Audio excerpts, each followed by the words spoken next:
Olá, tudo bem? Meu nome é Nicolas Porro, sou professor do Departamento de Bioquímica do Instituto de Química da USP.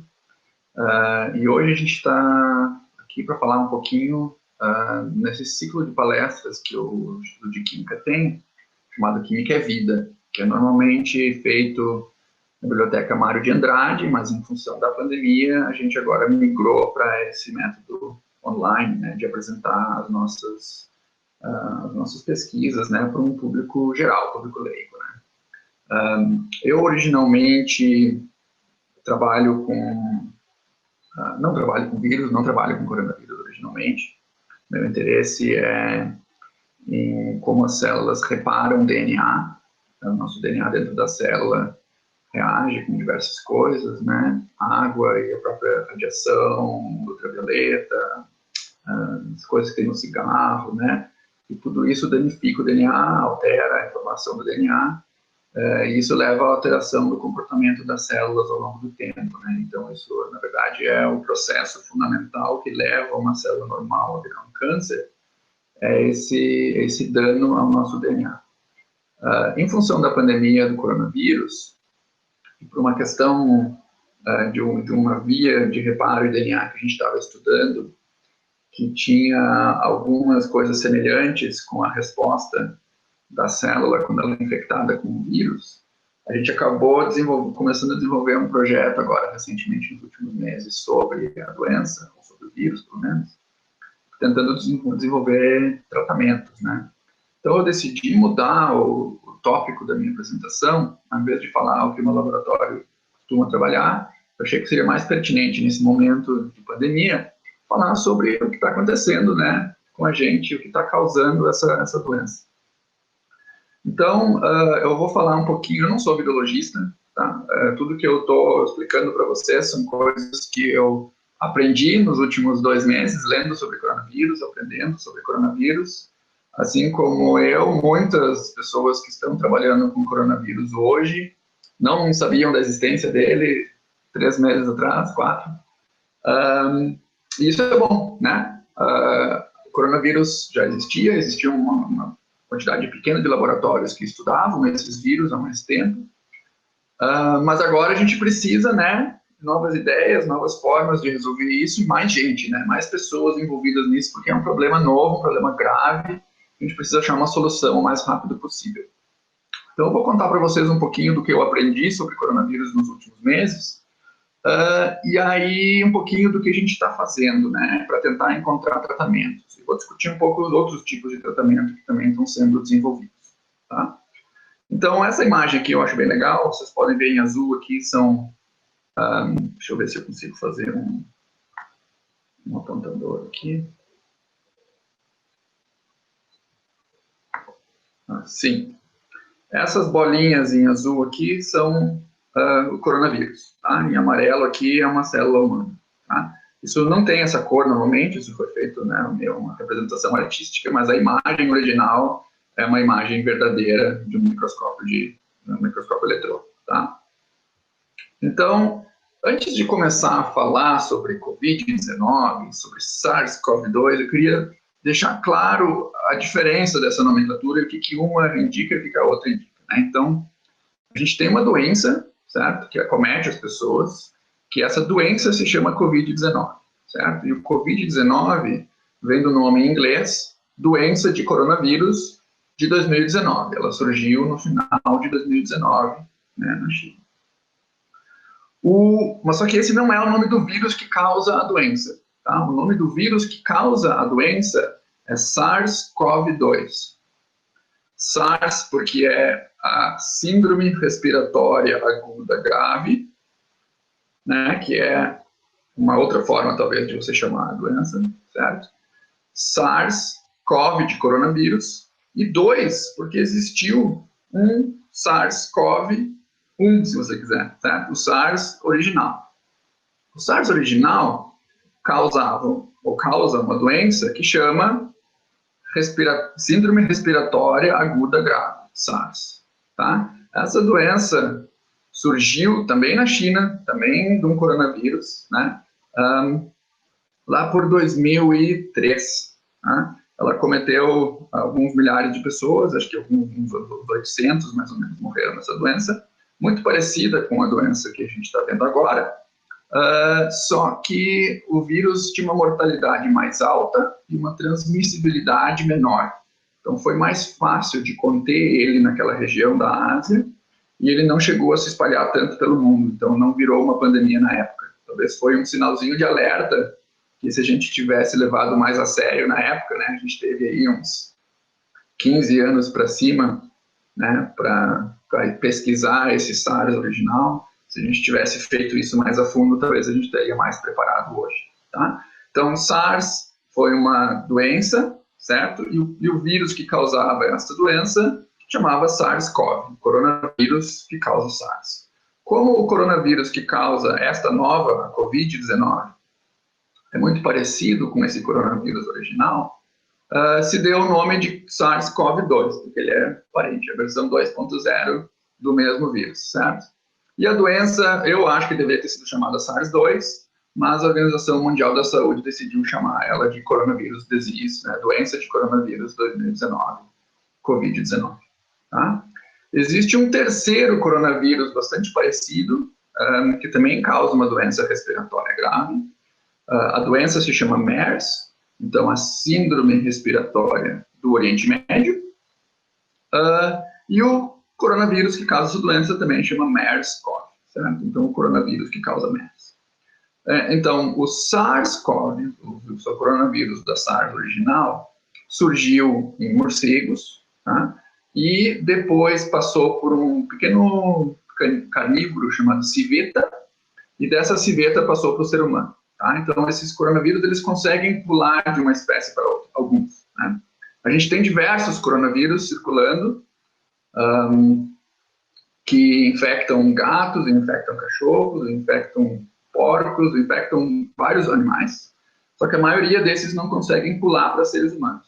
Certo? Por alguma razão que a gente não entende muito bem, existe um reservatório de coronavírus que infectam morcegos da Ásia, que tem uma propensão para, né, entrar e infectar seres humanos. Tá? Então, o SARS veio de morcego, passou por civeta e infectou seres humanos.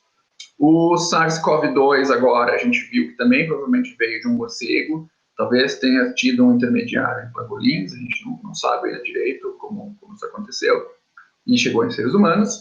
E o MERS, ele chama Middle Eastern, né, do Oriente Médio, porque ele saiu de um morcego e hoje ele infecta camelos, tá? Então, o reservatório de momento onde os seres humanos pegam MERS é de camelos, tá? Ele é mais mortal do que qualquer um dos outros dois, tá? Ele tem uma mortalidade na faixa de uns 30%, 35%, só que ele não transmite muito bem entre humanos, tá? Então, o que acontece é que as pessoas que têm contato com os camelos infectados com esse vírus pegam esse vírus e pegam a doença. Aí eles são internados num hospital e às vezes pega no médico, na enfermeira que cuidou dessa pessoa, e talvez algum parente da pessoa, as pessoas que foram assim, expostas a maior quantidade desse vírus, mas dali em diante ele não transmite muito longe, tá? Então, na verdade, esse tipo de coronavírus que infecta seres humanos vindo de morcegos já está rolando aí há mais tempo, né? SARS a gente conhece desde 2003, MERS é mais recente, 2012, 2013. Então, a gente está tendo avisos antes, né, de que coronavírus gostam de infectar seres humanos. A gente só deu sorte que esses dois anteriores não eram muito transmissíveis, né? E é isso que o SARS-CoV-2 está conseguindo fazer, né? Causar essa pandemia pelo mundo todo. Mas então, só para estender essa analogia de nome de doença e nome de vírus, né? A AIDS é o nome da doença, certo? É uma síndrome de imunodeficiência adquirida, que é causada por um vírus que chama HIV, o vírus da imunodeficiência humana, certo? Então, a AIDS é a doença, HIV é o vírus, Covid é a doença, SARS-CoV-2 é o nome do vírus, tá? Um resfriado é uma doença e, assim, não é necessariamente um vírus que causa uma doença, certo? Você pode ter um resfriado, por exemplo, que pode ser causado por diferentes classes de vírus. Você pode ter os rinovírus, você pode ter outros coronavírus, né? A gente conhece outros coronavírus que infectam humanos que são muito menos, a gente chama patogênicos, né? Que são muito menos agressivos, muito menos, causam uma doença muito menos grave em seres humanos, certo? Que é esse resfriado comum. Também existe o vírus da influenza, que causa gripe, né? Também pode causar resfriados leves. E o adenovírus, que é uma outra classe de vírus. Tá? Então, sim, você tem, às vezes, diferentes tipos de vírus causando uma doença semelhante. Tá? Bom, agora que a gente já viu que a gente tem uma doença e a gente tem um vírus que causa essa doença, eu queria mostrar para vocês um pouquinho do tamanho das coisas. Tá? A gente, às vezes, é muito abstrato a gente pensar o tamanho que as coisas têm.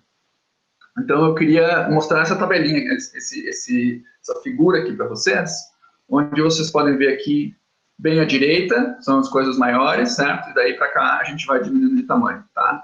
Em passos de 10 vezes, tá? 0, 1, 1, 10, 100, tá? Então aqui a gente já começa essa escala numa coisa pequena, tá? Isso aqui não é em metros, nada, nós estamos falando em milímetros, tá? Então aqui a gente tem um ovo de sapo, tá? Se vocês pegarem uma régua de 30 centímetros, né? A gente tem aquelas marcaçõezinhas de milímetros, 1 milímetro, um risquinho na régua ali, tá? É o tamanho de um ovo de um sapo. Né? Se você reduzir isso mais ou menos umas 5 vezes aqui, você vai chegar no tamanho de um pólen, certo? O pólen que flutua no ar, é tão pequeno que flutua no ar, certo? Pólen das plantas, né? Ou o tamanho de um óvulo humano, certo? Nessa faixa, tá? A maioria das células do nosso corpo, que a gente tem uns 30 trilhões dessas células, é nessa faixa aqui, tá? De 10 a 100 micrômetros. Então, se você pega 1 milímetro e quebra ele em 1000 vezes, né? Pega aquele um risquinho da régua e quebra ele em 1000 vezes, você vai terminar com 1 micrômetro, certo? Essa é a unidade que a gente usa. Então, de 10 a 100 micrômetros vai ser o tamanho de uma célula nossa, em média. Tá? E uma célula de planta também é mais ou menos desse tamanho. A gente tem algumas células que são diferentes, né? Obviamente o óvulo humano também é uma célula, ela é um pouco maior. E o glóbulo vermelho é uma célula também, só que o glóbulo vermelho é um pouco menor, certo? Então ele é na faixa aqui de uns 5 a 10 micrômetros. Tá? Dentro das nossas células a gente tem mitocôndrias, vocês podem ver aqui um desenho de algumas mitocôndrias aqui, ó. Tá? Então essa é a diferença de tamanho do que a gente está falando aqui, tá? Uma mitocôndria tem na faixa de 1 micrômetro. Né? E as bactérias, em geral, também tem nessa faixa de tamanho. Tá? Então, 1 micrômetro, de novo, é 1 milímetro da régua lá, quebrado em 1000. Tá? Esse é o tamanho de uma bactéria. Você não tem como ver isso com o olho nu. Tá? Aqui embaixo a gente tem, né, que a gente consegue enxergar essas coisas nessa faixa de tamanho, com microscópios ópticos, né, microscópio de luz. E a gente tem uma outra técnica de microscopia que consegue olhar ou consegue enxergar coisas de tamanhos menores ainda, né? A gente chama de microscópio eletrônico. De luz, ele usa elétrons para enxergar alguma coisa, tá? Então, aqui a gente está nesse tamanho de 1000 vezes menor do que 1 milímetro, certo? E aí, para baixo disso, a gente começa a usar uma outra unidade, que é nanômetros, que é, de novo, esse 1 micrômetro aqui quebrado em 1000, tá? Então, na faixa de 100 nanômetros é o tamanho de um vírus. Aqui está o vírus da gripe, tá?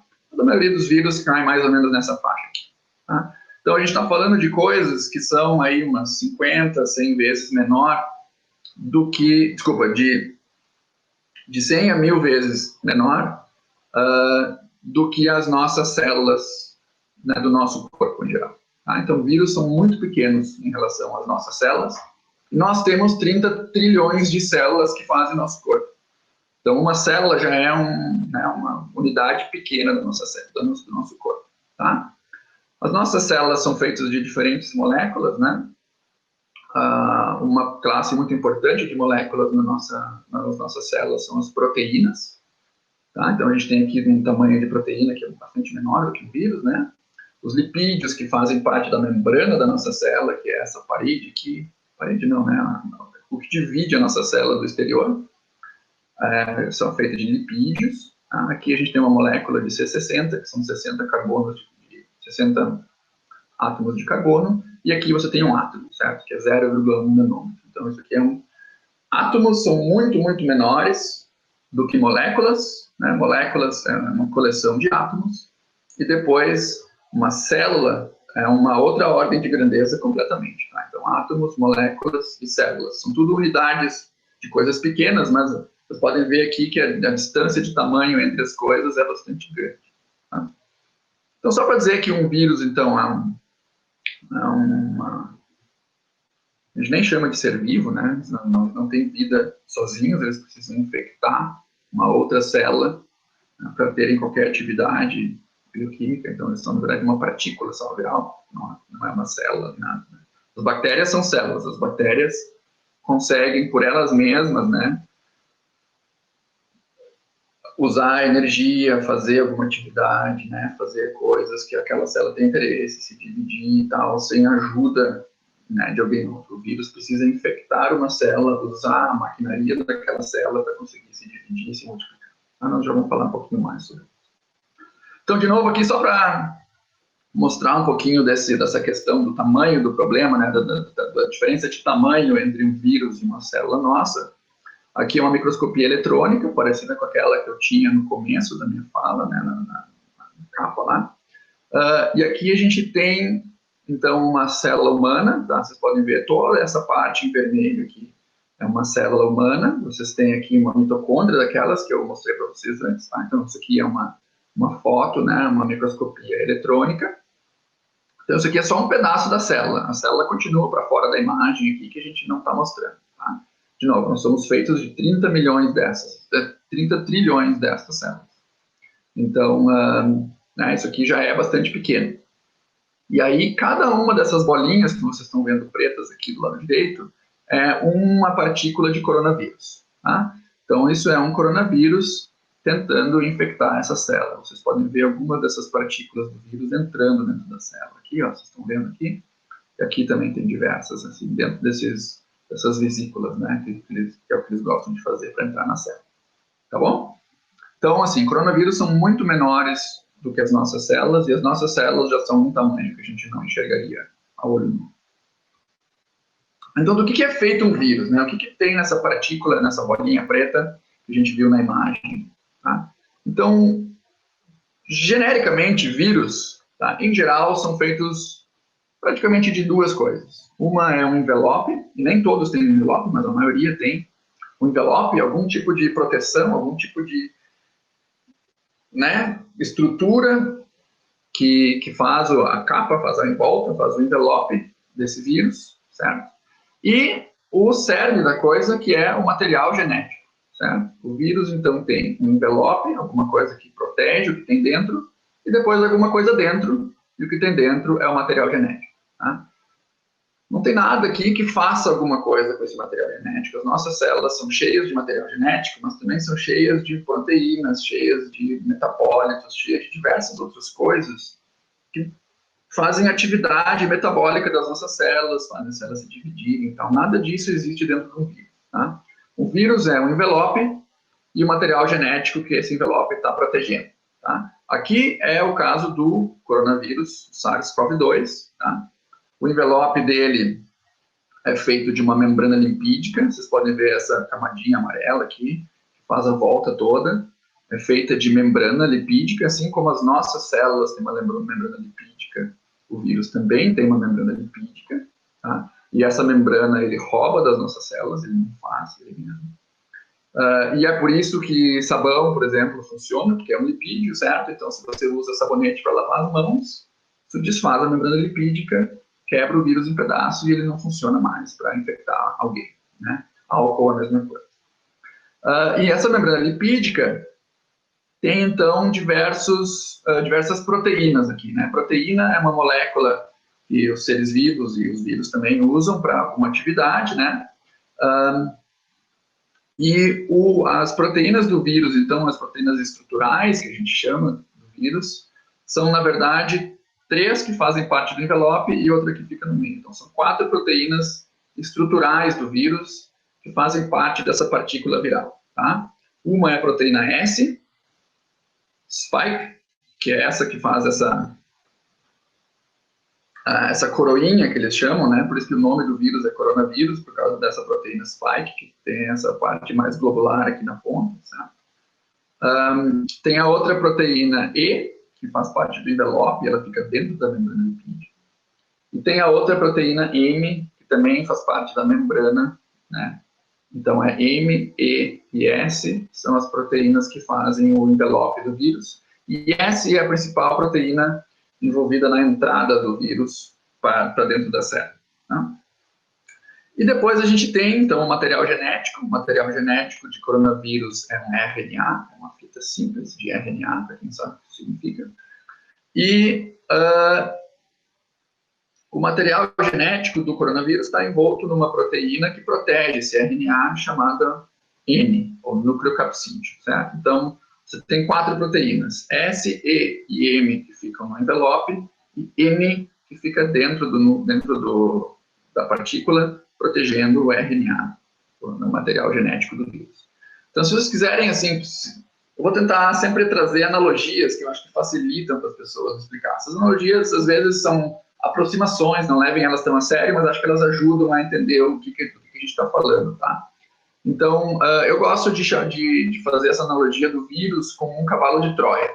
Tá? Então, vocês imaginem que o envelope é o cavalo de Troia em si, certo? Toda a estrutura de madeira que faz o cavalo. Por isso eu botei esse desenho do cavalo de Troia aqui. E o que está dentro do cavalo de Troia, que é o que o cavalo está entregando lá para dentro do castelo, para causar todo o problema, é o material genético, certo? Então, o material genético de coronavírus é esse RNA, protegido por essa proteína nucleocapsídeo.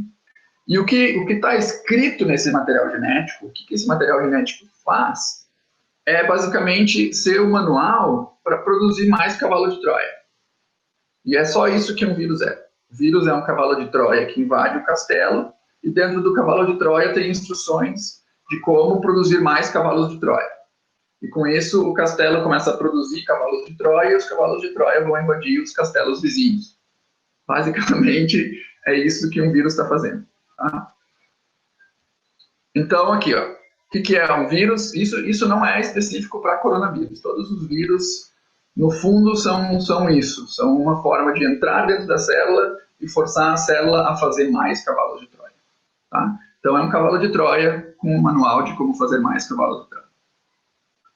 Então, vamos só dar uma lembradinha de material genético, né? O que é material genético e como que o material genético pode determinar o que uma célula vai fazer ou não, tá? Então, dentro das nossas células, né, o material genético está escrito, digamos, num código, né, numa molécula, que é o DNA, certo? Quando a gente diz, o meu filho é muito parecido comigo, né? Ele é a junção de mim e da minha esposa. O que eu passei para aquela criança? Eu passei para aquela criança o meu material genético. O material genético que diz, assim se faz um ser humano, certo? E assim se faz um ser humano parecido com o Nicolas, né? É isso que tem no meu espermatozoide lá, que eu passei para o meu filho, certo? E a mesma coisa a minha esposa. Então, o DNA é o manual de instruções de como fazer um ser humano parecido com o Nicolas, tá? Então, aqui eu vou usar uma outra analogia, que é que o ser humano é um Boeing 737, um avião, tá? O DNA é o livro, é o manual de como se faz um Boeing 737, certo? E eu passo esse manual para uma fábrica nova, né, que é o meu filho, é o óvulo, o espermatozoide lá, e diz, assim que você faz um Boeing 737, tá? É isso que é o DNA. Tá? E por isso que mudanças no DNA mudam depois, né, quem essa pessoa vai ser ou não. Então, o Boeing, o manual de como fazer o Boeing 737 é o DNA. Esse DNA, a informação nesse manual, precisa virar um avião de alguma forma, certo? Então, um passo intermediário entre o manual e o avião pronto é você copiar algumas páginas desse manual. Tá? A gente chama, nas nossas células, o manual é em DNA, e a gente faz um processo que se chama transcrição. Você transcreve, você copia a informação nesse manual para um outro, para um mensageiro, digamos, uma molécula intermediária aqui, tá? Que é RNA. E o RNA ainda é bastante parecido com o DNA em termos estruturais, em termos químicos, de como essa informação está armazenada ali, tá? Então, vocês imaginem que o manual do Boeing 737 tem 500 páginas, tá? E você agora decidiu que você precisa fazer mais rebibocas da parafuseta lá. Então, na página 325 é onde está as instruções de como fazer essa ribimboca. Tá? É onde está o gene, né, para fazer essa proteína. Então, o que é a transcrição? A transcrição é você ir na página 325 e fazer uma fotocópia daquela página apenas. Não de todo o livro, apenas daquela página. E aí você sai com essa página, esse RNA mensageiro, que tem as instruções direitinho de como fazer esta ribimboca da parafuseta. Não o avião todo, só esta ribimboquinha, certo? E aí você leva esta página com essa informação lá para a oficina para que seja produzido a ribimboca de verdade, certo? Isso aqui não é a ribimboca ainda, isso aqui é um pedaço de papel, né? É um RNA, é o mesmo código de como estava armazenado no livro, só que você ainda não produziu nada de verdade, você só copiou, tá? O produzir alguma coisa de verdade, a gente chama de tradução. Você traduz a informação que está nesse papel, nessa cópia, nesse RNA mensageiro, e você traduz isso para uma proteína que é a ribimboca da parafuseta de verdade, certo? Então você precisa fazer esse processo de copiar a informação, transcrever a informação para um RNA mensageiro e depois traduzir essa, né, numa oficina que chama ribossomo na nossa célula. Você traduz essa informação que está nessas instruções, nessa página, né, nesse RNA, você traduz isso para uma proteína de verdade. Tá? Então é assim que funciona o fluxo de informação dentro da nossa célula. A gente tem 20 mil genes codificados nesse manual aqui, certo? 20 mil páginas diferentes que são, então, copiadas para RNA numa certa taxa, numa certa quantidade, e depois esse RNA é traduzido para uma proteína numa certa quantidade, que varia, você vai precisar menos peças de, sei lá, da ribimboca que junta o avião na asa e você vai precisar de mais assentos, certo? Porque assentos você precisa de 500 e a asa só tem 2, sei lá. Então, né, diferentes partes do avião você precisa em quantidades diferentes. Então, tem toda uma regulação aqui de como fazer isso. Mas o importante é que a informação está armazenada no manual, que é o DNA. Ela é copiada para RNA e depois esse RNA é que produz a proteína, que é o que faz alguma atividade dentro da célula de fato. Tá? Essa é, assim, a simplificação de como isso funciona. Tem mais coisas aí que eu não estou falando para vocês. Tá? Então, desculpa, e a gente também divide, né? As células também, uma célula da origem a 2 e depois 4 e tal. Então, você também precisa copiar o próprio genoma, o próprio manual. Cada célula dentro do nosso corpo, cada uma das 30 trilhões de células do nosso corpo tem um manual completo. Né? Lembram da ovelha Dolly lá, que eles pegaram uma célula da pele, fizeram uma ovelha inteira nova a partir daquela pele? É porque naquela uma célula da pele da ovelha tinha todo o manual de como fazer uma ovelha Dolly. Né? Então, o DNA é copiado, né? Para cada célula nova, ela recebe uma cópia inteira desse manual de como fazer um avião 737. Tá? Então, no vírus, especificamente do coronavírus, tá? Existem vírus que usam DNA como material genético. Os coronavírus usam RNA como material genético. Então, eles pularam o passo do DNA, eles não usam um manual feito de DNA, eles usam um manual mais parecido já com essa cópia. Tá? Em parte porque o genoma deles é menor, né? o tamanho do manual é menor, mas não quer dizer que não tenha esse mesmo passo depois ainda de cópia de novo. Tá? É só a questão que o manual está escrito já no mesmo formato, digamos, que aquele RNA mensageiro. Tá? Então, o RNA, o material genético do vírus, né? Se vocês pensarem que o vírus é um cavalo de Troia, o manual continua sendo, né, o manual, é o genoma do vírus, ele também precisa ser copiado, certo? Então, há replicação desse RNA. Depois, também tem a transcrição, assim como para a gente, né? Para copiar aquela uma página que diz como você faz aquele pedacinho do cavalo de Troia, certo? E depois ocorre a tradução, que é a conversão, então, desse manual, né, dessas instruções, para o cavalo de Troia de verdade, né, em forma de proteína. Então, vocês vejam que daqui para cá, desse RNA com as instruções para a produção da proteína de fato, Isso aqui é idêntico a uma célula nossa, né? E o vírus não tem a maquinaria para fazer isso aqui, porque ele não precisa, né? A nossa célula faz isso para ele. O vírus deu simplesmente as instruções. Está aqui o manual de como faz o cavalo de Troia. Está aqui a página de como você faz essa pecinha em particular. Mas a oficina é a mesma oficina. É o cavalo de Troia levando um pedaço de papel lá para o marceneiro do castelo, que ele invadiu, dizendo, ó, faz isso aqui agora. Para de fazer as coisas que você estava fazendo antes, você agora vai fazer mesas, né? Em vez de mesas, você vai fazer cavalos de Troia de madeira, né? Então, não estava dentro do cavalo de Troia toda a maquinaria de fazer isso, porque não precisa. O próprio castelo faz, a nossa célula produz isso, tá?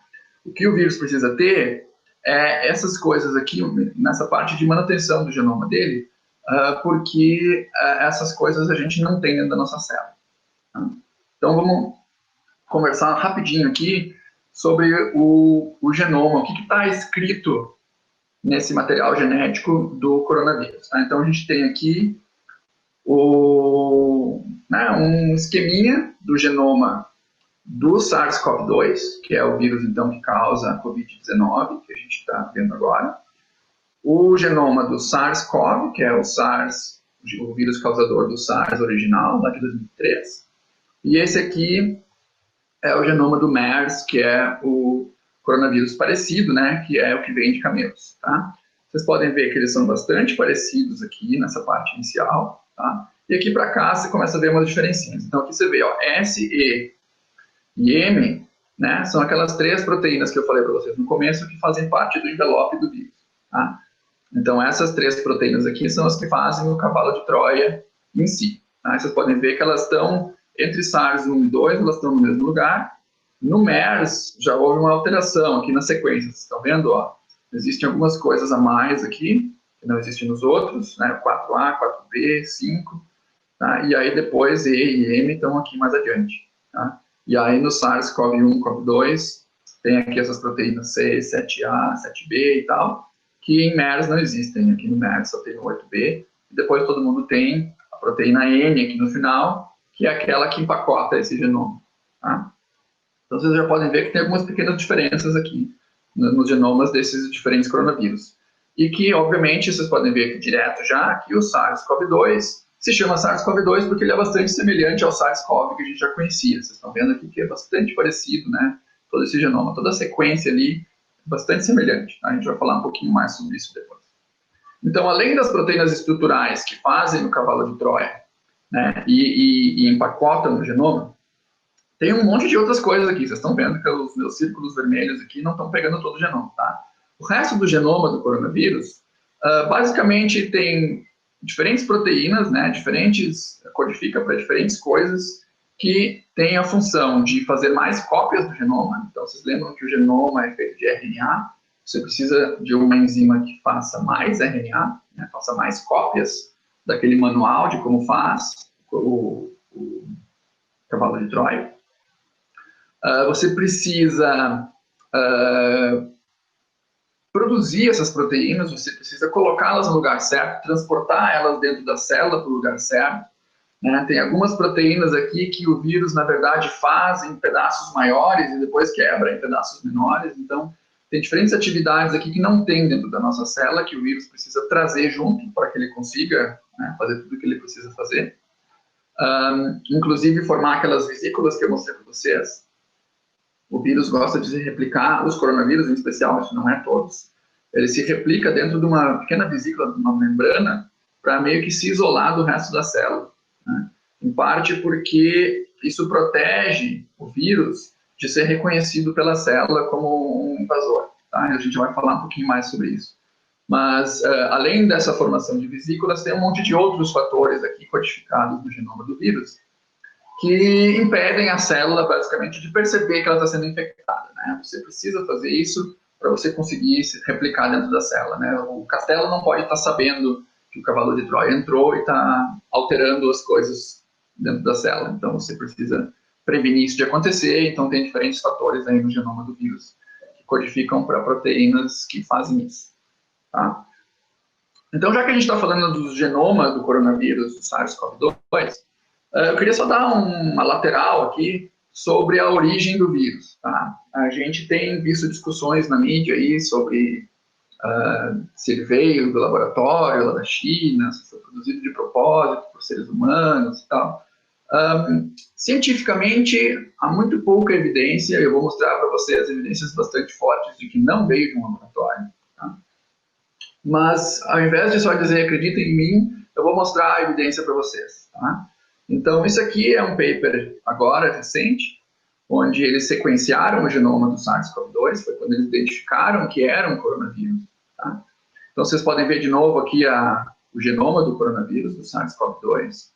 Aqui agora com os tamanhos proporcionais das coisas, tá? O outro era só uma figurinha. E aqui o que vocês estão vendo é um gráfico de similaridade. Tá? Então, aqui, se a sequência, né, lembrem que o DNA ele é escrito num código, certo? Esse código tem A's, C's, T's e G's, certo? Essas 4 letrinhas são o código no qual está escrito o genoma, né? O DNA no nosso caso, ou RNA no caso do vírus. E se a sequência é idêntica, aí nesse gráfico aqui você vai ter 100% de similaridade, né? Vai ser igual, né? E onde você está vendo diferenças entre o SARS-CoV-2 e esses outros coronavírus que a gente vai comparar aqui, quanto maior a diferença, mais para baixo vai essa linha, tá? Porque aqui embaixo, então, digamos, nessa parte da sequência aqui, em algum lugar dentro dessa órfima A aqui, você tem uma similaridade de apenas 50%, ou seja, um A está igual, só que no próximo um é T e o outro é C, né? Daí depois tem um igual de novo, 50% é um igual, um diferente, um igual, um diferente. Tá? Então é uma diferença razoavelmente grande. Tá? Então, eu mostrei para vocês antes que o SARS-CoV, que é o vírus original, né, que a gente já conhecia daquela epidemia de SARS anterior, ele tem ao todo, ao longo do genoma, que são 30 mil nucleotídeos, tá? 30 mil A's e C's, numa certa sequência, A, C's, T's e G's. São 30 mil letrinhas.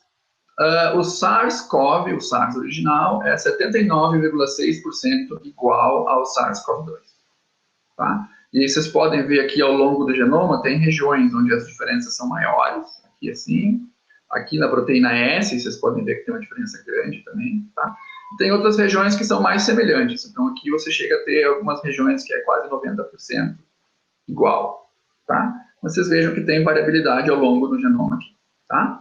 Então, o SARS-CoV, o SARS original, ele tem 80% dos nucleotídeos iguais e 20% que são diferentes entre os dois vírus.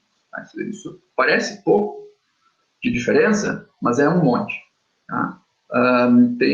Quando sequenciaram o genoma do chimpanzé, em 2005, eles viram que a similaridade, ou na verdade a igualdade, né, a identidade entre o genoma do ser humano e o genoma de um chimpanzé é na faixa de 98%. Tá? Tem algumas discrepâncias, aí, tem algumas regiões, vocês viram antes do MERS também, né, tem regiões que mudam de lugar, e aí é difícil você comparar e dizer se é idêntico ou não idêntico, né? Mesmo que você leve em consideração as coisas que mudaram de lugar entre macacos e humanos, mesmo a pessoa que mais queira que seja diferente, chega num valor de mais ou menos uns 85% de igualdade. Tá? Então, o SARS-CoV-1 para SARS-CoV-2, a diferença é maior do que de nós para o chimpanzé. Tá? Então, assim, você não vai conseguir pegar um SARS-CoV original e converter ele no SARS-CoV-2. Você não vai conseguir pegar um chimpanzé e mudar todo o genoma a ponto dele virar um ser humano, certo? Não, um ser humano não sabe fazer isso, a natureza sabe, o ser humano não, certo? Aí, a questão é que, tudo bem, digamos que você não tenha começado essa alteração, essa produção desse novo vírus a partir do SARS-CoV original, e sim a partir do coronavírus mais próximo que a gente conhece. Tá? Se eu fosse fazer isso, é onde eu começaria, certo? Então, está aqui em azul o coronavírus mais parecido que a gente conhece. Tá? Esse aqui é um coronavírus que foi descoberto na Ásia, tá? Uns 7 anos atrás, foi sequenciado essa sequência aqui do genoma desse coronavírus de morcegos. Ele chama FATG13. E ele é um coronavírus, então, que infecta morcegos, né?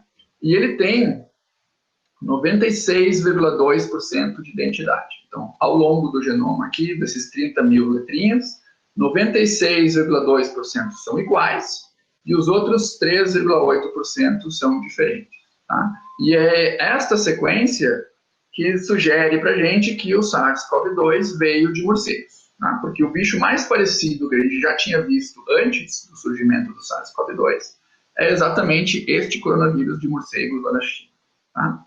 Mas vejam que mesmo assim ainda não é igual, certo? Ele tem 96,2% de igualdade, mas ele tem 3,8% de diferença. Então vamos lá. RATG13, que é esse coronavírus de morcego, é 96,2% igual ao SARS-CoV-2 que está infectando as pessoas agora. Tá?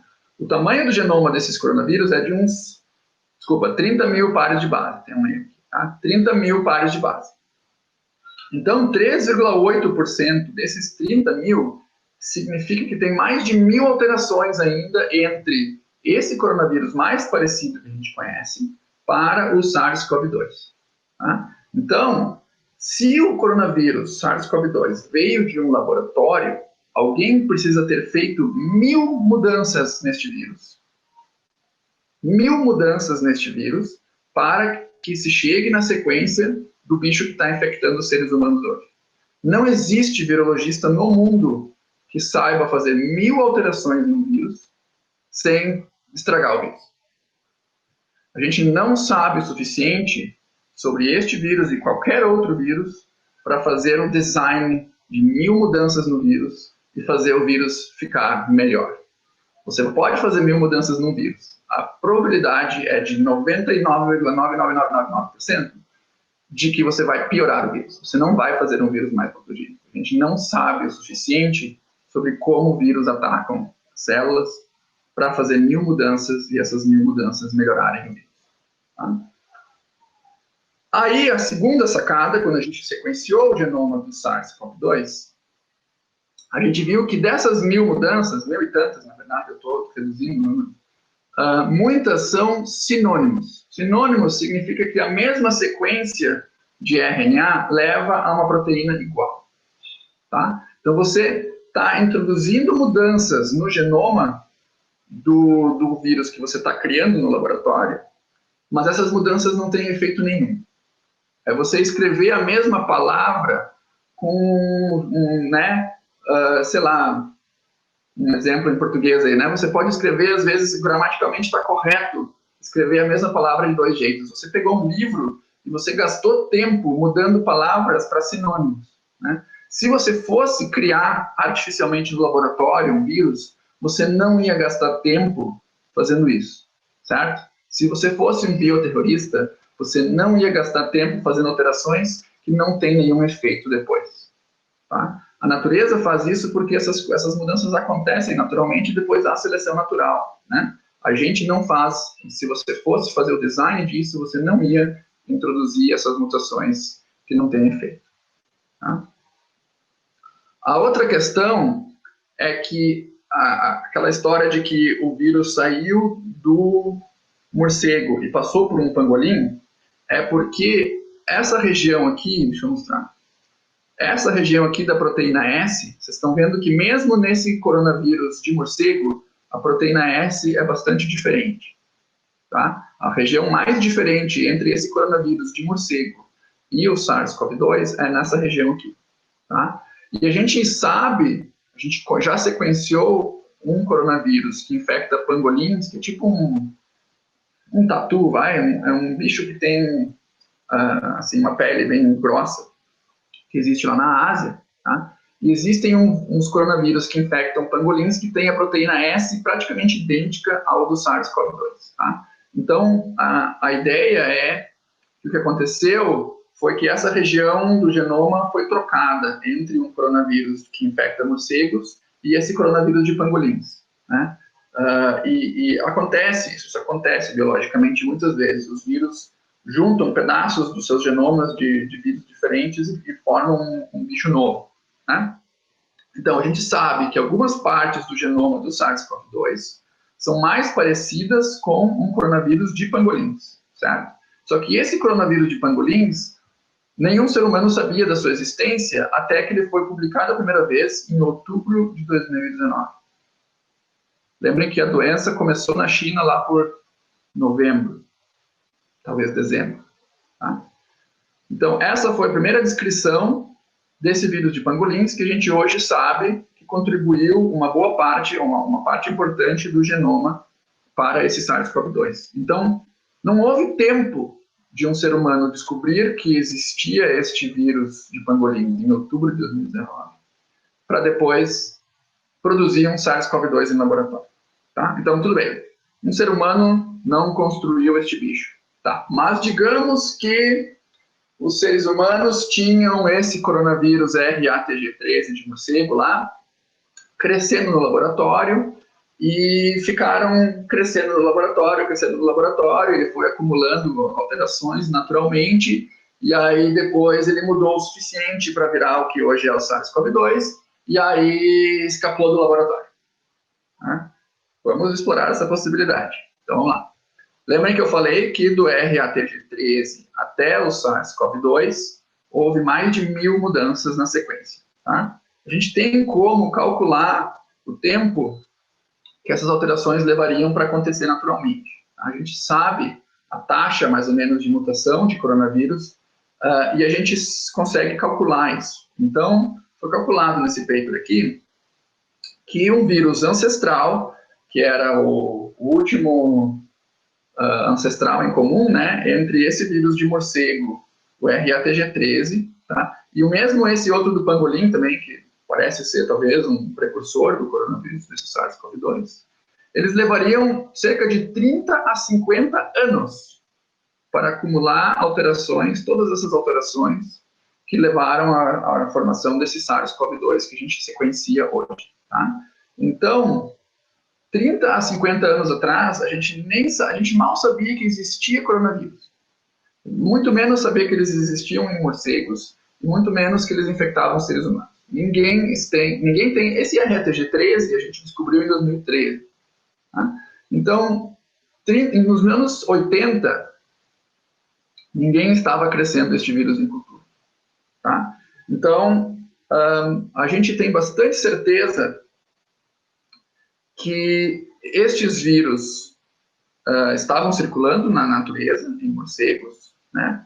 30 a 50 anos atrás, começou a haver talvez essa alteração, né? Talvez essa recombinação de sequências entre o vírus do morcego e o vírus do pangolim, e a coisa estava ali meio que ebulindo, né? E a gente não sabia, né? Até que uma hora conseguiu passar para um ser humano e a gente teve essa pandemia que a gente está vendo agora, né? A gente já teve avisos, como eu mencionei para vocês, o SARS-1, né? Também veio de morcegos, passou por uma civeta e depois no ser humano. O MERS também, de morcegos, e depois passou por camelos e veio para a gente.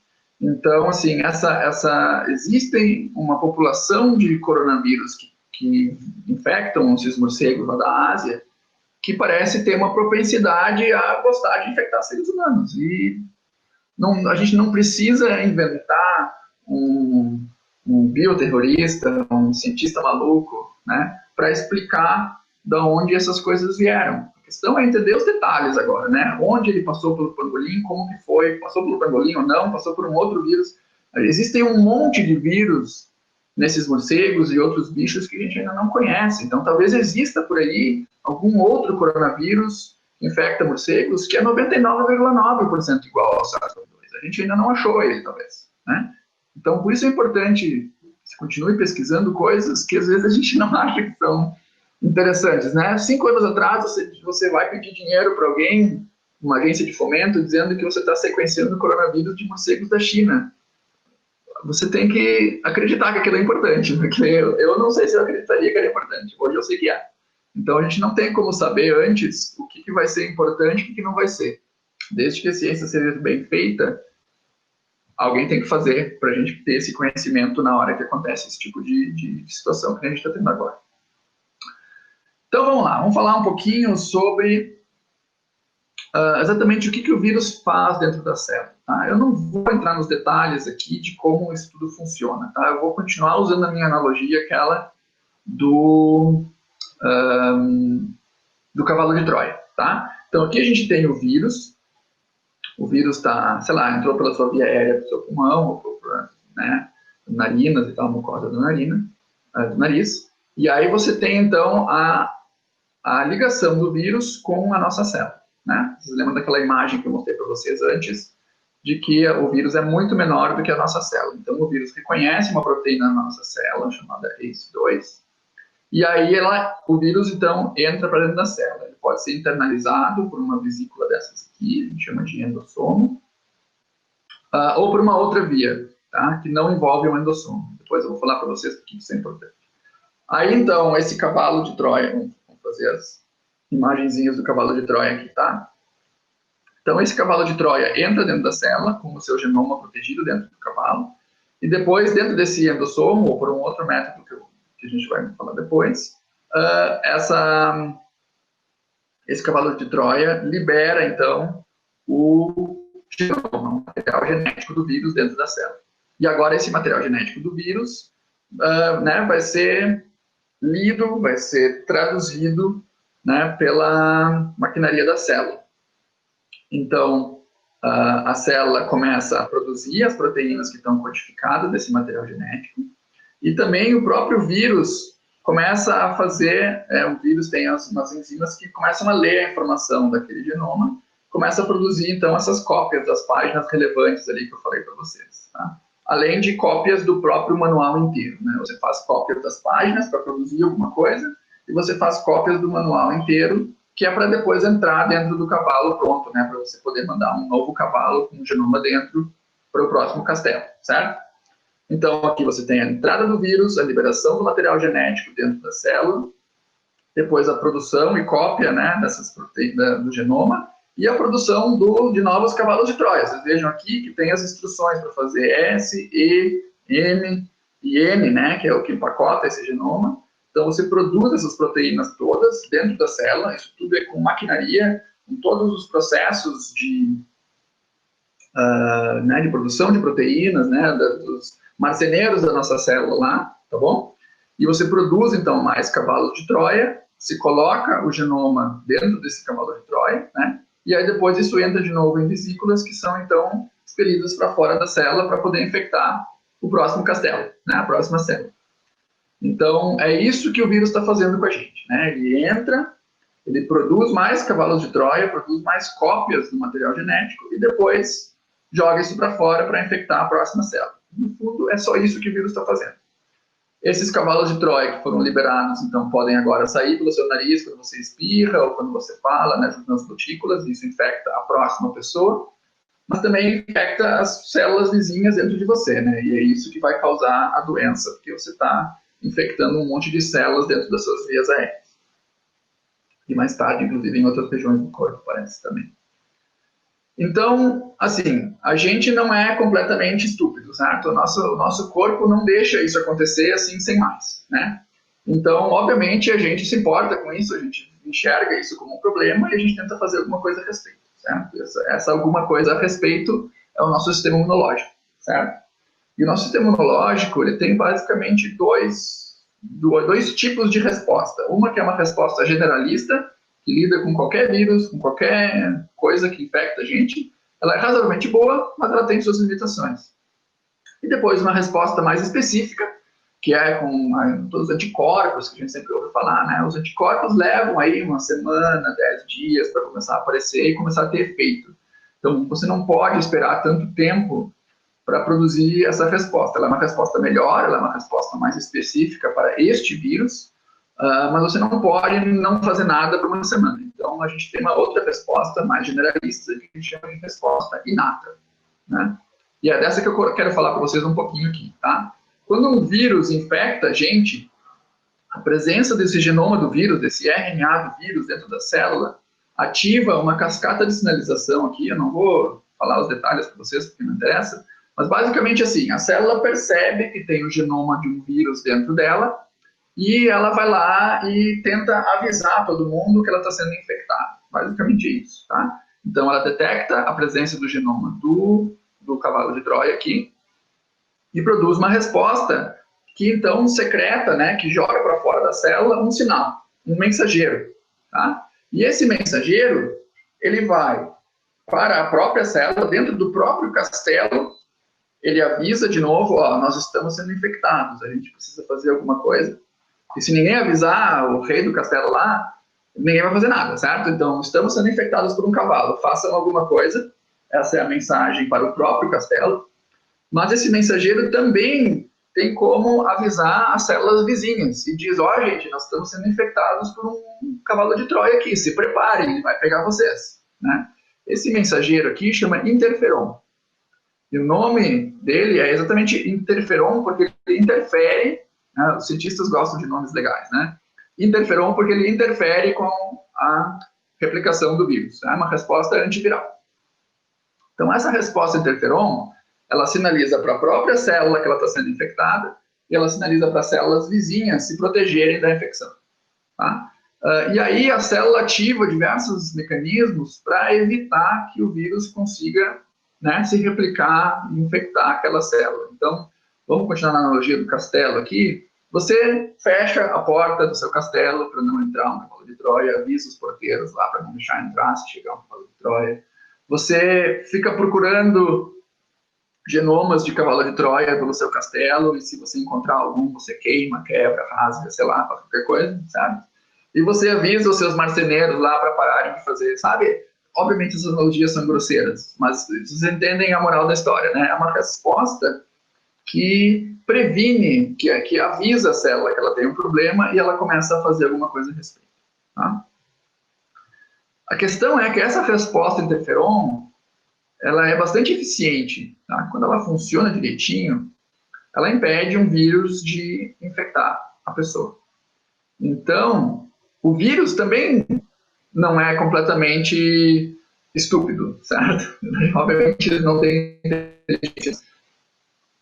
Evolutivamente, o vírus teve que achar uma solução para resolver esse problema. Tá? Então, o que acontece é que no próprio genoma do vírus, além de todos esses fatores que eu falei para vocês, para produzir mais cavalo de Troia, para produzir mais manuais de como fazer cavalo de Troia, também está escrito no genoma, e eu mencionei isso antes para vocês, fatores que impedem a detecção do vírus por essa resposta interferon.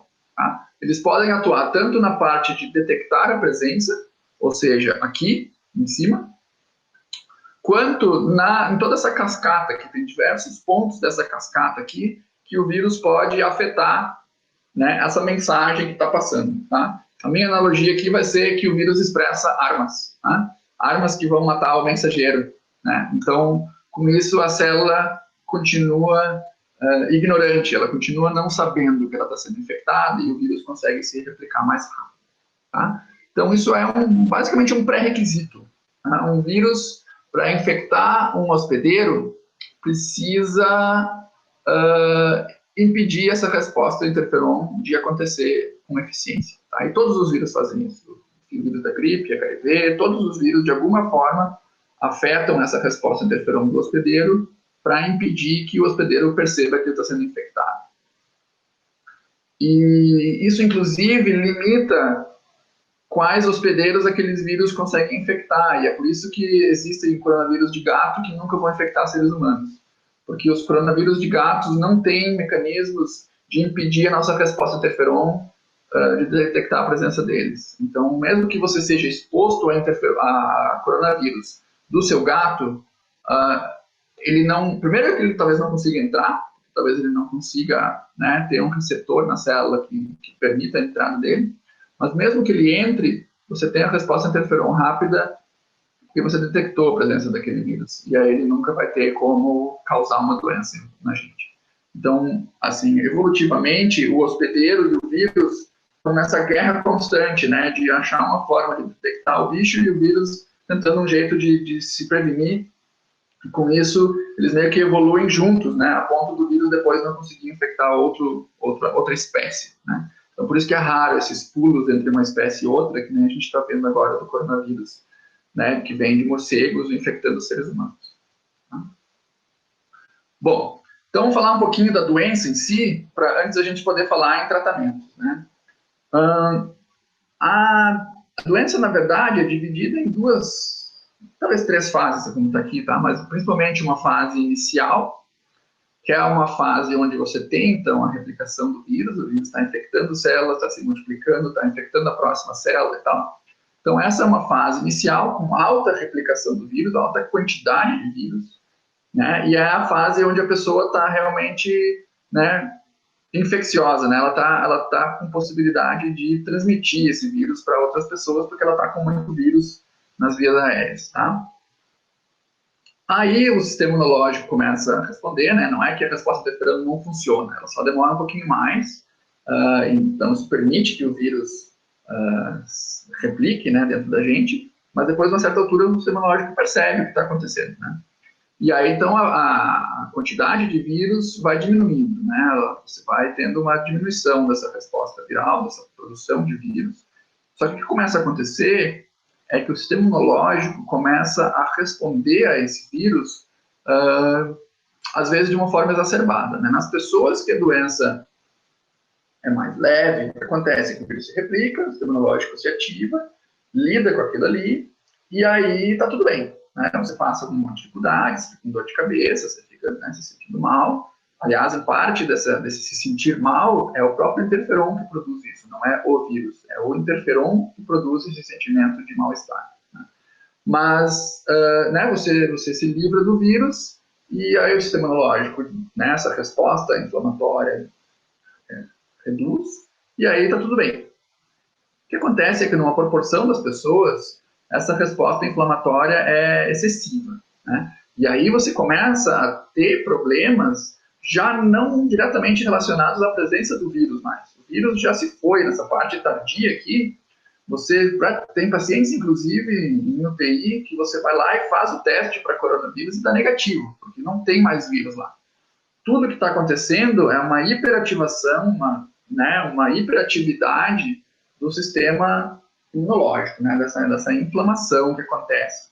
E, em parte, é isso que leva a esses problemas pulmonares, né, que a gente vê, dificuldade de respirar, em grande parte devido a essa inflamação, e não ao próprio vírus. Tá?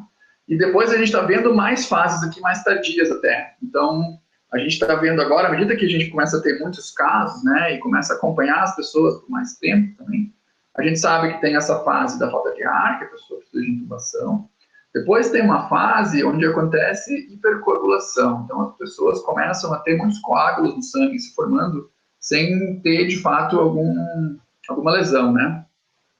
Então, isso leva a trombose, isso, em alguns casos, até contribui para o problema pulmonar, você começa a ter coágulos no pulmão, mas também leva, por exemplo, ao acidente vascular cerebral, um AVC, né? Porque esses coágulos vão para o cérebro e entopem alguma artéria. Então, a gente está vendo que tem outras consequências nessa doença, né? Tem essa questão pulmonar, tem essa questão de coagulação, e a gente está vendo agora, mais recentemente, isso acontece inclusive em crianças também, o que a gente está chamando de doença de Kawasaki, né? Ou parecida com Kawasaki, que é uma doença de uma resposta inflamatória nos vasos sanguíneos, dentro do vaso da pessoa, né? Que leva a um outro quadro bastante diferente, mas também grave, né? E você não precisa passar por todas essas fases necessariamente. Você pode ter esse problema de coagulação sem ter tido problema pulmonar. As crianças, então, está se vendo, é raro, tá? Não é com uma frequência muito alta. Mas crianças que pegaram a doença, não tiveram uma fase pulmonar, não tiveram uma fase de coagulação, mas tiveram esse problema dessa vasculite que a gente chama, tá? Então, é uma doença bastante, assim, quanto mais a gente está descobrindo sobre ela, mais a gente está vendo os tipos de problemas diferentes que ela pode gerar, né? E muitos deles já não relacionados à presença do vírus em si, e sim à resposta do sistema imunológico, né? Essa resposta hiperinflamatória que pode acontecer na gente. Tá?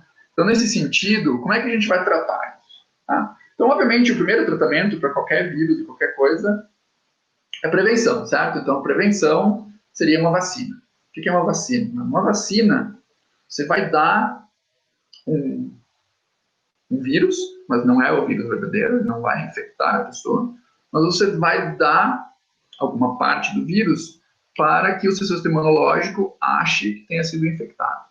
Como ele acha que ele foi infectado, ele ativa toda aquela sinalização, toda aquela defesa e produz anticorpos contra, né, essa coisa que você injetou dentro da pessoa. Em geral, o que vai ser infectado vai ser proteína S. De alguma forma, você precisa injetar proteína S nas pessoas. E aí, né, isso a gente tem diferentes métodos de fazer, eu não quero explicar para vocês como funcionam vacinas, mas basicamente, de uma forma ou outra, você precisa produzir proteína S, ou pelo menos alguma parte do envelope do vírus dentro do corpo da pessoa, para o sistema imunológico montar anticorpos contra aquilo. E aí, quando você é infectado com o vírus de verdade, os anticorpos podem neutralizar, né, o vírus para ele não entrar dentro da célula. Enquanto a gente não tem vacina, e as vacinas às vezes podem demorar muito tempo para a gente desenvolver, né? Tem casos aí de vacinas para algumas doenças que a gente levou 20, 30 anos para desenvolver, né? Obviamente agora a gente está fazendo um esforço muito forte, né? A gente está vendo na mídia toda hora novas vacinas sendo testadas e tal, mas a realidade é que nem todas essas que estão sendo testadas vão dar certo, né? Então, assim, a vacina mais rápida que já foi produzida levou uns 4 anos, que foi, acho que, a vacina do Ebola. Então, assim, a gente torce para ser mais rápido, é possível que a gente tenha uma vacina, né, final desse ano, começo do ano que vem, o problema daí vai ser produzir essa vacina em quantidade e tal. Então, enquanto isso, a gente precisa tentar achar outras formas de tratamento, né? Então, basicamente, a ideia de momento é que você vai ter duas formas de tratamento radicalmente diferentes. Uma é tratar a pessoa cedo, né, durante essa fase da resposta viral, né, na primeira semana, talvez, que a pessoa foi infectada, às vezes, nos primeiros 4, 5 dias ela está assintomática, depois ela começa a ter, né, febre, tosse e tal. É nessa fase que você gostaria de entrar com algum tipo de antiviral, né, algum tipo de composto que vai impedir o vírus de se replicar localmente. Né. Ao longo do tempo, na segunda semana de doença, quando começa a ter falta de ar e essas questões todas de essa resposta inflamatória, um antiviral já vai ser provavelmente pouco efetivo, né? Então a gente está vendo diversos estudos clínicos saindo agora nas últimas semanas, onde o pessoal está tratando pacientes de UTI com antivirais, né? E o resultado está sendo ruim, porque é tarde, na verdade, né? Você precisaria entrar com esses antivirais mais cedo. Aqui o que a gente precisa é algum tipo de tratamento para modificar essa resposta imunológica, né? Reduzir essa resposta imunológica, essa hiperinflamação que acontece, para reduzir esses efeitos, né, dessa inflamação. Então, a gente já está testando algumas coisas diferentes nessa área aqui, mas também não tá funcionando muito bem por enquanto, parece. Então, a gente está meio que num problema aqui, né? A gente vai precisar, talvez, de um tratamento para pessoas no início da doença, com talvez os primeiros sinais da doença, e um tratamento completamente diferente para quem está chegando na UTI com falta de ar, né? E aí ali a questão provavelmente vai ser algum tipo de modificação, né, algum tipo de tratamento para alterar a forma como o nosso sistema imunológico está reagindo à doença, já não mais um tratamento para reduzir a carga viral. Tá? Então, eu vou falar um pouquinho mais sobre os mecanismos antivirais, que vai ter um pouco mais a ver com o que a gente estava falando na nossa palestra antes aqui. Que tipo, aonde, né, nesse ciclo aqui de vida do vírus, a gente poderia fazer alguma coisa. Né? A verdade é que tem um monte de lugar. Tá? Tem um monte de pontos onde você poderia tentar fazer alguma coisa. Então, os anticorpos, por exemplo, que eu falei, que o nosso sistema imunológico produz, eles se ligam na proteína S ou no envelope do vírus de alguma forma aqui e previnem basicamente que ele entre dentro da célula. Além de outras coisas também, mas uma das coisas é que ele previne o vírus de entrar na célula. Então, esses anticorpos podem ser o seu sistema imunológico que produziu, ou pode ser anticorpos que você deu para essa pessoa, né? Então, a gente está vendo casos de tratar pessoas com soro de alguém que já foi infectado com vírus. Então, basicamente, o que você está fazendo é dar anticorpos que já funcionam contra esse vírus, né? Para uma pessoa que não produziu eles ainda. Isso pode ter outros problemas, a gente ainda não sabe se vai funcionar. Tem alguns laboratórios desenvolvendo anticorpos artificiais, digamos, que não vieram do ser humano, mas foram produzidos em laboratório, mas que têm o mesmo objetivo, né, de neutralizar o vírus antes dele entrar na célula. Aí a gente tem a cloroquina, né, a cloroquina e a hidroxicloroquina, que estão sendo utilizados aí em alguns estudos já para ver se tem algum efeito. como mencionei para vocês, a gente não tem nada ainda que está funcionando de fato. A hidroxicloroquina já teve alguns estudos clínicos bastante bem feitos, né, com um número grande de pacientes, demonstrando que no hospital, pelo menos, não funciona. A questão é que, na verdade, eu tinha mencionado para vocês que existem dois jeitos que o vírus entra dentro da célula, né? Então, um jeito é essa entrada por essa vesículazinha aqui que a gente chama de endossomo, tá? E é aqui que a cloroquina e a hidroxicloroquina agem. Elas mudam as características dessa vesícula aqui e impedem o vírus de entrar na célula. A questão é que existem, na verdade, dois jeitos de entrar dentro da célula. Existe esse jeito via esse endossomo, e existe um outro jeito de entrar dentro da célula, que é direto na membrana plasmática. E dependendo do tipo de célula dentro do nosso corpo, o vírus entra assim ou assado.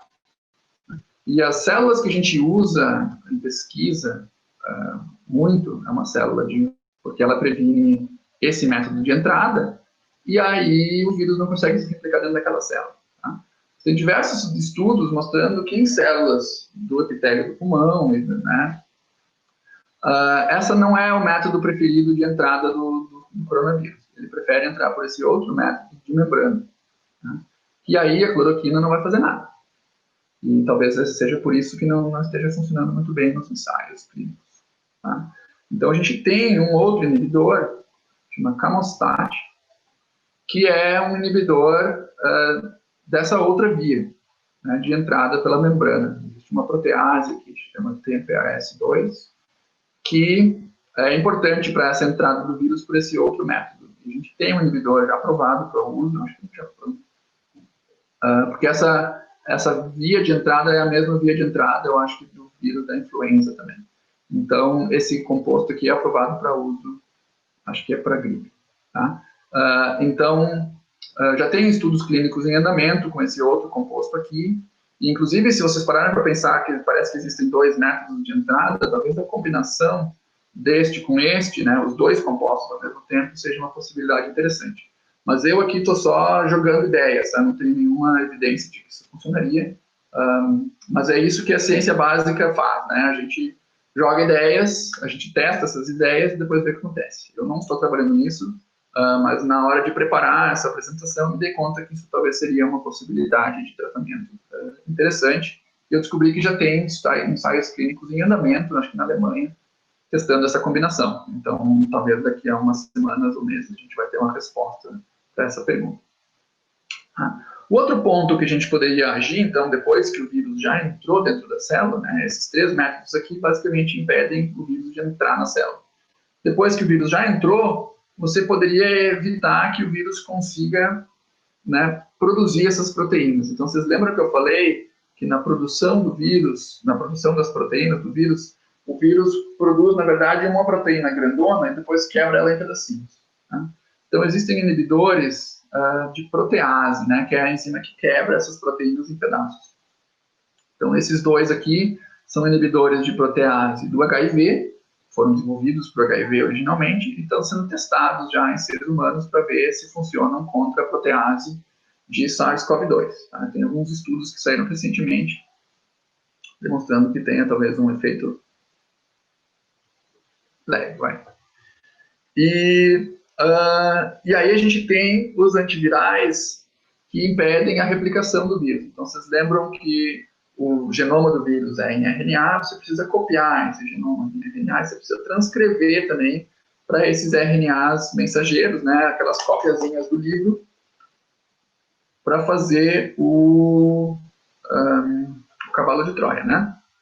Então, esses aqui são inibidores da polimerase, né, RNA polimerase, para quem sabe o que isso significa, que é essa enzima que replica, né, esse RNA, desculpa. Então, o remdesivir é um que foi testado em um grande estudo recente dos Estados Unidos, e ele demonstrou uma leve atividade, né, ele reduziu o tempo de estadia no hospital de 15 para 11 dias, em média. Não é um efeito absurdo, mas teve algum efeito, né? De novo, a questão aqui é que pacientes que já estão no hospital, a carga viral já não é mais tão alta, né? O problema maior é aquela questão inflamatória. Então, Se você pudesse dar o remdesivir talvez mais cedo, talvez funcionaria, mas a questão é que ele é intravenoso, a quantidade desse composto, ele é um composto ainda meio experimental, então ele não existe em quantidade por aí, então é um pouco mais difícil, né? E aqui tem um outro inibidor da RNA polimerase, favipiravir, que também está sendo estudado, mas, assim, nada disso que eu estou falando está tendo efeitos, assim, lindos, né? Nenhum deles é uma bala de prata, assim. Então, a gente ainda está continuando a estudar, continuando a desenvolver novas possibilidades de tratamento, né? Todos esses são coisas que a gente já tinha desenvolvido para alguma outra coisa, né? O remdesivir era para ebola, favipiravir agora não lembro. Esses aqui eram para HIV, né? Esses aqui estão sendo usados para lúpus e outras doenças autoimunes. Esse aqui para gripe. Então, né, a gente está reposicionando fármacos, porque isso é a coisa mais rápida a se fazer. Né? Demora muito tempo você pegar um composto que nunca foi usado em humanos, comprovar que ele é seguro, que ele é eficaz, que você pode sair dando isso para as pessoas. Então, você pega compostos que você já sabe que são seguros e vê se eles têm alguma atividade nessa nova doença. Tá?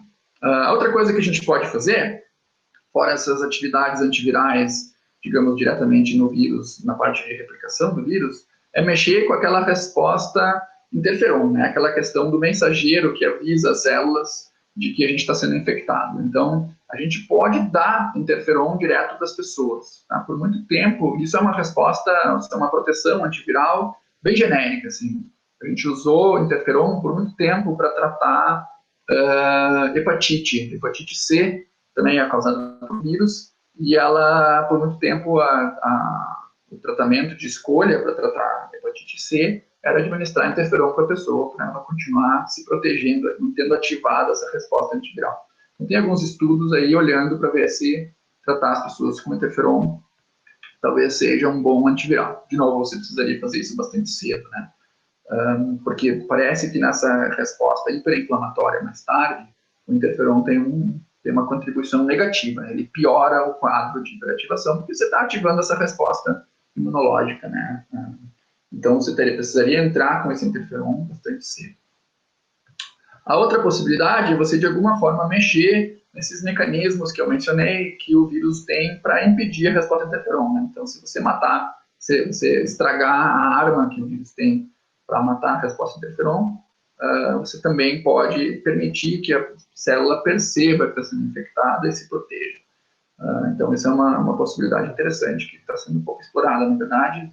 Isso me leva ao que a gente está querendo fazer no laboratório de momento. Então, a gente identificou um alvo do vírus, uma proteína do vírus, que participa desse passo aqui de replicação do genoma do vírus. Então, você tem o RNA, né, o genoma do vírus, que precisa ser copiado para fazer mais cópias do manual. Então, essa proteína participa desse processo aqui, mas ela também tem uma função importante nesse ponto aqui, né? Ela é parte desse arsenal de coisas que o vírus utiliza para impedir que a célula perceba que está sendo infectada. Então, a gente está desenvolvendo inibidores para essa proteína que tem um pouco dessas duas funções. Então, a ideia é inibir a replicação do vírus, ao mesmo tempo que você permite que a célula perceba a presença do vírus e se defenda. Tá? Então, a gente tem esse alvo. Isso aqui é uma estrutura tridimensional de uma proteína, para vocês verem. Isso é só um esqueminha, tá? Você pode desenhar ele assim, com essas rodelinhas, que a gente chama de alfa-hélices, ou você pode, né, demonstrar isso como essa estrutura mais assim, cheinha, tá? E aqui é, então, a região dessa proteína que a gente quer desenvolver um inibidor, e hoje em dia a gente consegue, então, determinar a estrutura de uma proteína, e aí usar software, né, para tentar encontrar moléculas que se ligam a essa proteína. Então, você joga uma biblioteca de compostos no computador e tenta encontrar algum que você acha que poderia interagir com essa proteína naquele lugar. Então, a gente fez isso com todos os fármacos que a gente conhece, que já estão em uso em algum ser humano, em algum lugar do mundo, para tentar encontrar inibidores desse alvo aqui. Tá? Então, a gente fez isso no computador primeiro, isso é uma colaboração com diversos laboratórios lá no departamento, Flávia Meotti, a Débora Schechtman, o Alexandre, Dúlio Cardoso, e agora mais recentemente também o Guilherme Menebon e o Sandro Marana, e a gente tem outros colaboradores ao redor do mundo aí que estão participando dessa chama de pipeline, né, essa sequência de coisas que a gente quer fazer para tentar desenvolver um novo inibidor. Então, ou reposicionar um inibidor, sabe? Então, a gente está procurando no computador compostos que possam inibir essa proteína, e aí a gente, então, né, isso aqui é um composto, por exemplo, algo que a gente acha que poderia funcionar. Dentro desse mesmo bolso, que a gente chama aqui, tá? Depois a gente faz ensaios, né? A gente faz experimentos de verdade num tubo de ensaio para ver se essa proteína de fato é inibida por esse composto que a gente está tentando desenvolver. A gente também faz alguns ensaios em células para ver se esse composto consegue entrar dentro da célula, ter essa atividade dentro de uma célula. Depois a gente vai para células infectadas com o vírus, né? Então a gente está colaborando com o pessoal da USP, do LNBio, também de Campinas, para ver se a gente consegue depois testar os compostos que a gente encontrar em células humanas, né, que estão sendo infectadas com o coronavírus de verdade. Você precisa de toda uma infraestrutura de segurança, né, das pessoas que estão manipulando isso, para elas não pegarem o vírus nesse processo. Então, é um pouquinho mais complicado em termos assim de infraestrutura de fazer esse experimento. Então, por isso a gente busca fazer essa triagem inicial aqui por computador e depois ensaios mais básicos. E aí depois, ultimamente, né, se a gente encontrar alguma coisa, depois testar isso em pacientes. Vocês vejam que isso aqui pode levar um certo tempo, né? Então, basicamente é isso que a gente está fazendo. Espero que a explicação tenha sido mais ou menos razoavelmente clara do que a gente já sabe de coronavírus. Como eu mencionei, eu não sou virologista, então isso é assim, a minha compreensão do que eu acho, do que eu entendo ser o coronavírus, de como ele funciona. Se algum virologista expert aí na área encontrar alguma coisa que eu falei que não está 100% correta, me perdoem. Busquei fazer algumas analogias que eu acho que ajudam o público leigo a entender melhor o que a gente está fazendo e o que a gente já sabe. E eu espero que tenha sido útil aí para vocês aprender um pouquinho sobre o coronavírus. E se alguém quiser entrar em contato comigo, tirar alguma dúvida, qualquer coisa, infelizmente aqui pela internet não vai dar para fazer agora ao vivo, mas me mandem um e-mail no site do Instituto de Química, lá vocês vão encontrar, mas ele é nicolas@ik.usp.br. Talvez o pessoal pode botar depois para nós aqui na tela também, que agora esqueci. Então tá bom. Muito obrigado. Até mais.